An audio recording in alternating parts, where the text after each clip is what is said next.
സുനിൽ, ഇപ്പോൾ കൂടുതൽ സിഗ്നലുകൾ ലഭിച്ചു എന്ന് മനസ്സിലാക്കുന്നു. ഇനിയിപ്പോൾ ആ സ്ഥലം കേന്ദ്രീകരിച്ചായിരിക്കുമോ നാളത്തെ തെരച്ചിൽ ഉൾപ്പെടെ നടക്കുക? അമൃത, ഇതൊരു ഇക്കാര്യത്തിൽ വളരെ വിശദമായ ഒരു കാര്യം അതുൽ പിള്ള, നേവിയുടെ PRO, നമ്മളോട് സംസാരിച്ചു കഴിഞ്ഞിരിക്കുന്നു. അതായത് ഈ പുതിയൊരു സിഗ്നൽ ലഭിച്ചിട്ടുണ്ട്. ഈ സോണൽ പരിശോധനയിലാണ് പുതിയ സിഗ്നൽ ലഭിച്ചത്. റഡാറിന്റെ പരിശോധനയിലും അതേ സ്ഥലത്ത് നിന്നൊരു പുതിയ സിഗ്നൽ ലഭിച്ചിരുന്നു. പക്ഷെ ഇതിന്റെ ഒരു പ്രശ്നം എന്ന് വെച്ചാൽ ഇക്കാര്യത്തിൽ ഇത് ലോറിയുടെ തന്നെയാണോ എന്നുള്ള കാര്യത്തിൽ പൂർണ്ണമായി നമുക്ക് ഉറപ്പ് പറയാൻ കഴിയില്ല. കാരണം ഈ മെറ്റൽ സാന്നിധ്യം എവിടെ നിന്നുണ്ടായാലും അത് സംബന്ധിച്ചൊരു സിഗ്നൽ സാധാരണഗതിയിൽ ലഭിക്കാറുണ്ട്. അത്തരത്തിൽ പൂർണ്ണമായും നമുക്ക് ഡിപ്പെൻഡ് ചെയ്യാൻ കഴിയുന്ന തരത്തിലുള്ള ഒരു വിഷ്വൽ എന്നതിനെ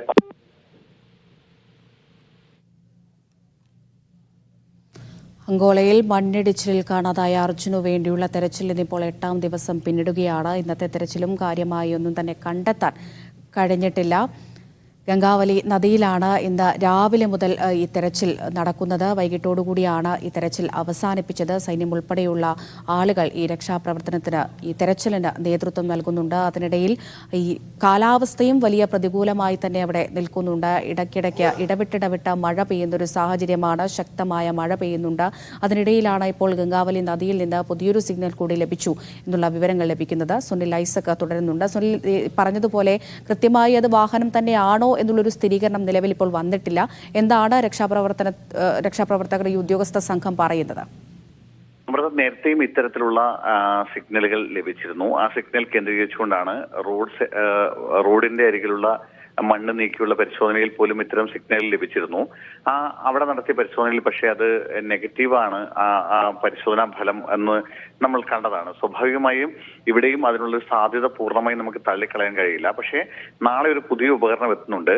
ഈ ഇന്റലിജന്റ് ഒബ്ജക്റ്റ് ഡിറ്റക്ഷൻ സിസ്റ്റം ഉപയോഗിച്ചുള്ള തെരച്ചിലാണ് നാളെ മുതൽ തുടങ്ങുന്നത്. ആർമിയിലെ മുൻ മേജർ ജനറൽ ഇന്ദ്രപാലിന്റെ നേതൃത്വത്തിലുള്ള സംഘമാണ് നാളെ ഇവിടെ തെരച്ചിൽ നടത്തുക. കർണാടക സർക്കാർ ഔദ്യോഗികമായി ഇദ്ദേഹത്തെ ഈ തെരച്ചിലിനായി ക്ഷണിച്ചിട്ടുണ്ട്.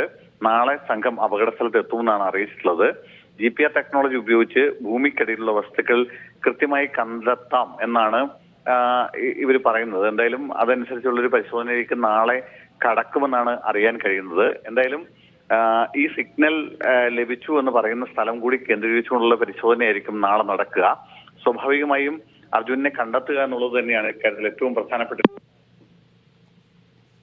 ശരി, സുനിൽ ഐസക്കാണ് വിവരങ്ങൾ നൽകിക്കൊണ്ടിരിക്കുന്നത്. റഡാർ പരിശോധനയിൽ ലഭിച്ച അതേ സ്ഥലത്ത് നിന്നാണ് ഇപ്പോൾ സോണാർ സിഗ്നൽ ലഭിച്ചിരിക്കുന്നത്.